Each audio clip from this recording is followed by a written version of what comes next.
পরিবারের বড় মেয়ে হিসেবে ভাই বোনের উপর ছোটোখাটো একটু দায়িত্ব তো থাকেই। তো বাড়িতে যাওয়ার পরে আমার ভাইয়া বলতেছে যে আপু চলো একটু কোথাও যাই ঘুরে আসি।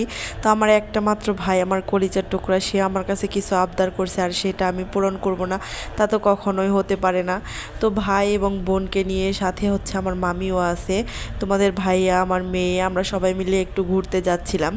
তো আমাদের গ্রামের মাঝখান দিয়ে যে রাস্তাটা আছে এই রাস্তাটা অনেক সুন্দর, দুই পাশ দিয়ে খুব সুন্দর গ্রামের দৃশ্য আর খুবই মনোরম একটা পরিবেশ। তো এইখানে হচ্ছে জলকুটুরি আছে, তো সেইখানে আমরা আসলে ঘুরতে চলে আসলাম।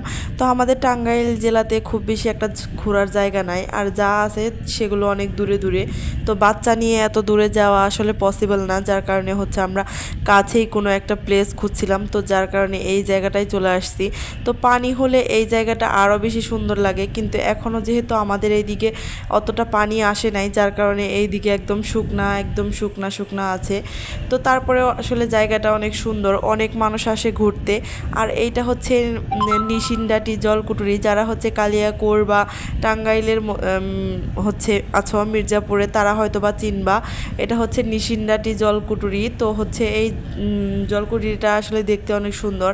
আর এখানে এত পরিমাণ মানুষের ভিড় ছিল, আর আমরা যখন গেছিলাম তখন এত পরিমাণ রোদ আর গরম ছিল তার বলার বাহিরে। তো আমরা সবাই মিলে ফুচকা অর্ডার করি। আমি অর্ডার করি নাই, কারণ কি জানো, পাশেই দেখলাম একটা হচ্ছে লোকের সাথে ঝগড়া লাগছে, পচা বার্গার খাওয়াইতেছে। আর খাওয়ার ব্যাপারে আমি খুবই সেনসিটিভ, কোনো কিছুর প্রতি আমার যদি রুচি না যায় সেই জিনিসটা আমি কখনোই খেতে পারি না। তো হচ্ছে এই যে আমার ভাই বোন আমরা সবাই মিলে একটু দোল খাচ্ছিলাম। অনেকক্ষণ দাঁড়িয়ে থাকার পর এই দোলনাটার মধ্যে আর কি আমরা সিরিয়াল পাইছি। তারপরে আমরা চলে যাইতেছিলাম, বেশিক্ষণ আর ঘোরাঘুরি করতে পারি নাই, কারণ আমার মেয়ে কান্নাকাটি শুরু করতেছিল। যাই হোক, যেভাবেই হোক অল্পের মধ্যেই ভাই বোনের ছোটোখাটো আবদারগুলো পূরণ করার চেষ্টা করি। তোমরা দোয়া করবা আমি যাতে আমার মা বাবার স্বপ্নগুলো পূরণ করতে পারি। আজকে এখানেই বিদায় নিচ্ছি।